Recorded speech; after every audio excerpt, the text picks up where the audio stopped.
Well, I wonder today, wonder how many of you receive push notifications, on your cell phone. So when it's turned off, immediately there'll be a message that comes across and you can slide it and go check out whatever's going on. You may get them for text messages or sometimes your email. And I get them for news, very important news. I got one the other day that said, breaking news, seriously, the joke, it has died. So I slid it over to read more of this article, and it said this. In case you missed its obituary, the joke died recently after a very long illness of, 50 years. Its passing was barely noticed, drowned out perhaps by the din of ironic one-liners, snarky, detached bon mots that pass for humor these days. And the joke died a very lonely death. There was no next of kin to notify. The comedy skit, the hand buzzer, and who remembers Bob Newhart's imaginary telephone? All those monologues have died many years prior. So as you can tell, I very carefully pick the venues that I get my serious news from, right? I only choose the most reputable and trustworthy sources, and they include the likes of The Onion and the National Enquirer. You know the ones next to the Tic Tacs in the checkout lane. Both have had noteworthy headlines this last week that included the following. Kate Middleton to Prince Harry, give me the dirt on Britney Spears. That was in the National Enquirer. This is from The Onion. Ex-boyfriend just thought he would check in and throw the entire day off. Or what about this last one? Prophet sacrifices himself to a giant whale only to be expelled on a beach after 3 days. I'm not for sure which of these headlines is more unbelievable or questionable. Do any of them sound real to you? Do any of them sound plausible? The opening chapter of Jonah, which we deliberately did not fully read, is much like these headlines. Right? It's just kind of salacious, it's over the top, and on some level, we quickly relegate it to just a children's story, this outright fantasy. Both categories that we very savvy and educated adults warrant to be too pithy for serious investigation. Maybe we could just have a deep-hearted laugh or a warm smile towards these endearing and playful stories and turn to more credible and sincere sources of truth. Except if we did this, we would be missing out. Because funny or not, all humor aside, we educated and savvy folks often find ourselves acting just like Jonah. So upon hearing God's call, Jonah flees. He takes off in a boat on the sea as if he could outsail God. Now, if there's any place to laugh, that's the place to laugh right there. The Hebrew, the Israelite, this faithful insider whose people had oceans parted for them to save them from their enemies, who followed pillars of fire through the desert towards the promised land, this guy thought he could just outrun God in a little tiny boat. Now that's kind of ridiculous, right? That sounds ludicrous. One man in a small boat on a vast ocean, and God's looking for you. I don't think that's a very good recipe for success there. But I once had a woman come to my office. As we discussed, I learned that she had lived in an abusive relationship for years. Her husband had routinely cheated on her. He physically abused her. He threatened her. And he used her children as leverage against her.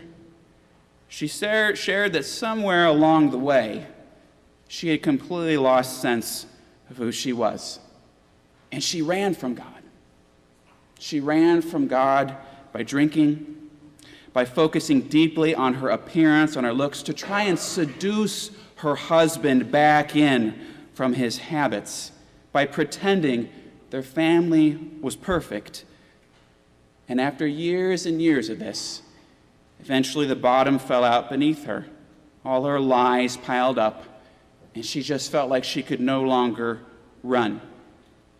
She told me that she could no longer run from herself or from God, because there was a voice that kept calling her, saying that things could be better.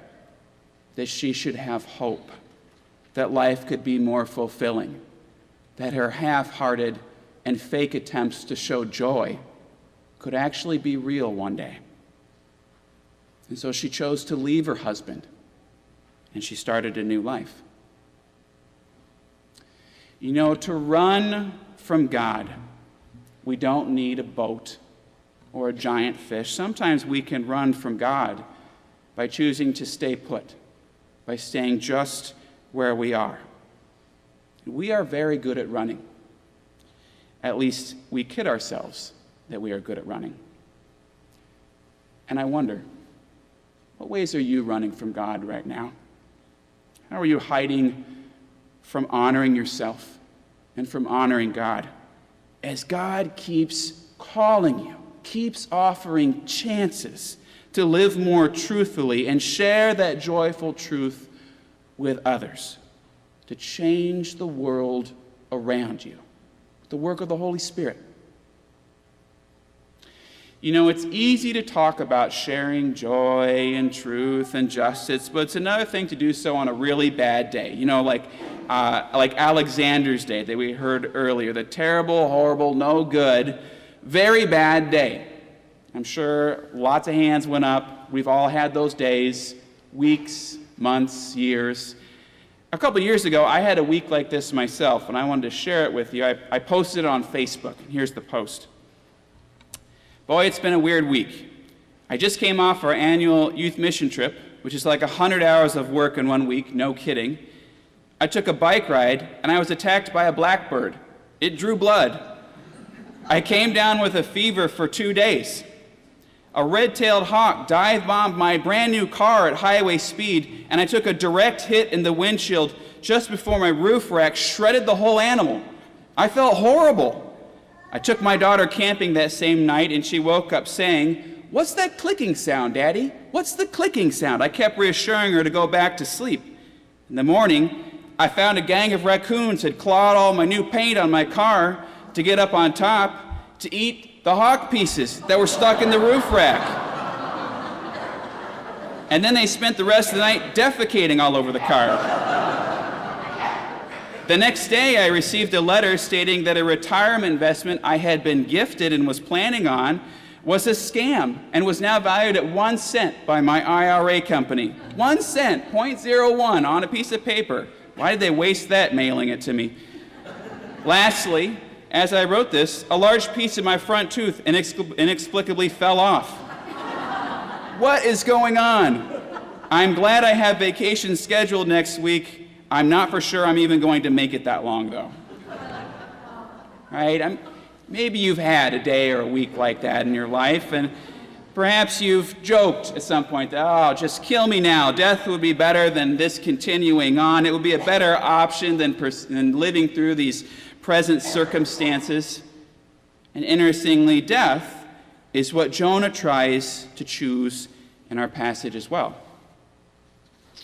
In the boat, upon seeing the crew's fear of the violent storm that they were enduring, Jonah offers to be thrown into the sea to die.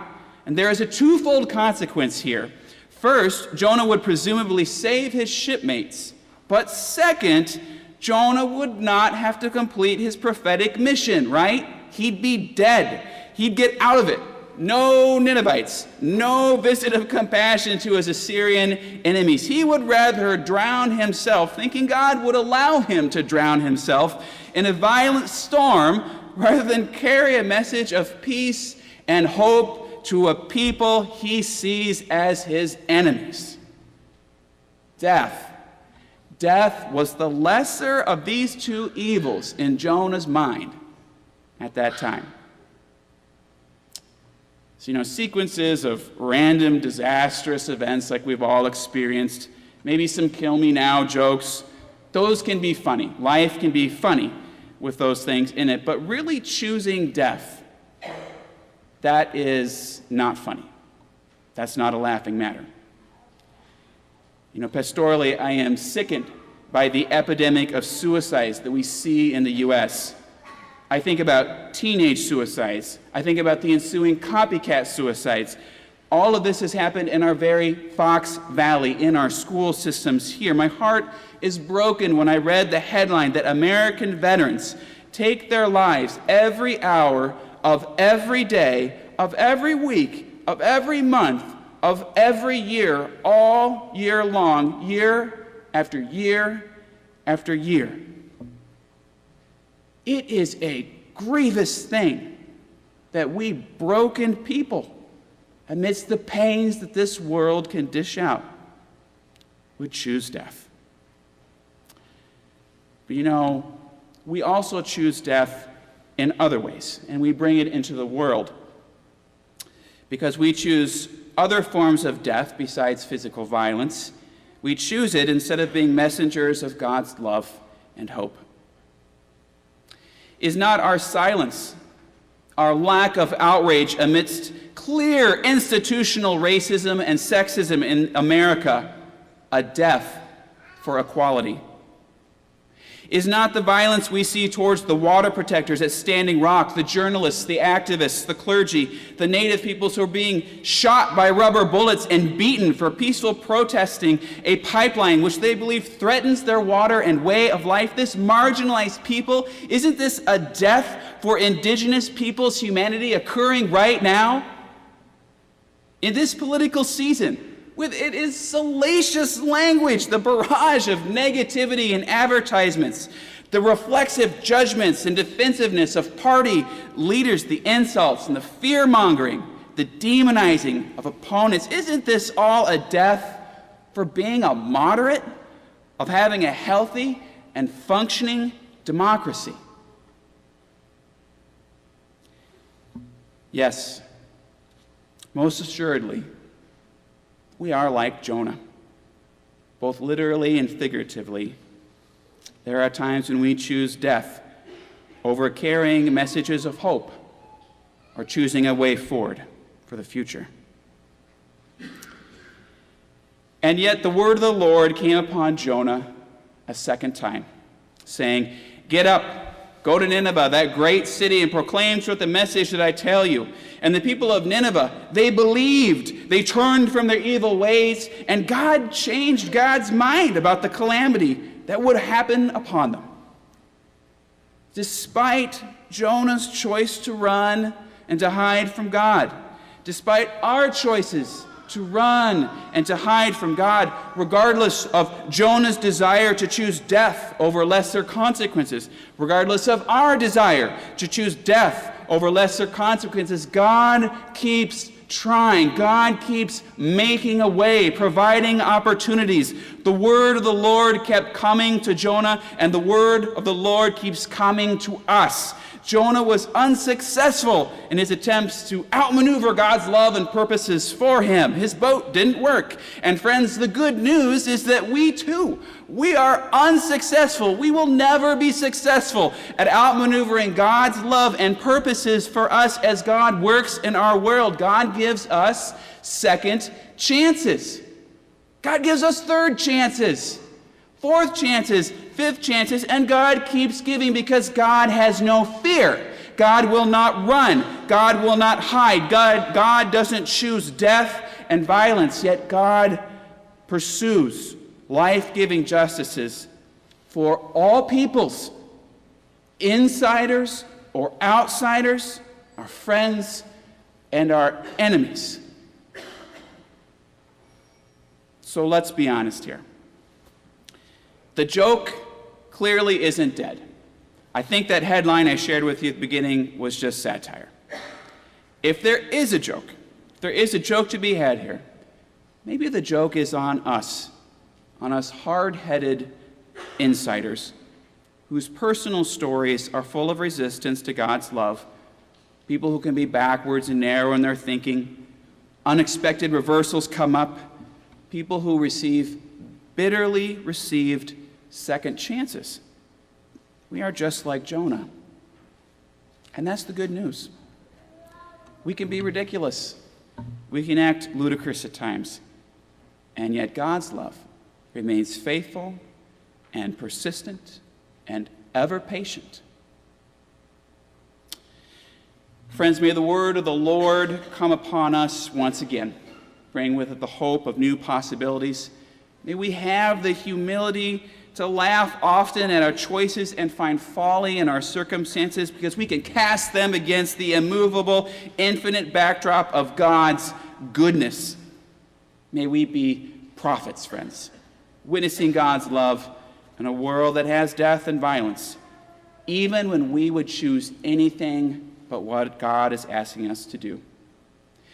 Because we can have faith that if when we do these things, the unbelievable headlines that would follow might only appear in some very questionable publications next to the Tic Tacs at the checkout lane.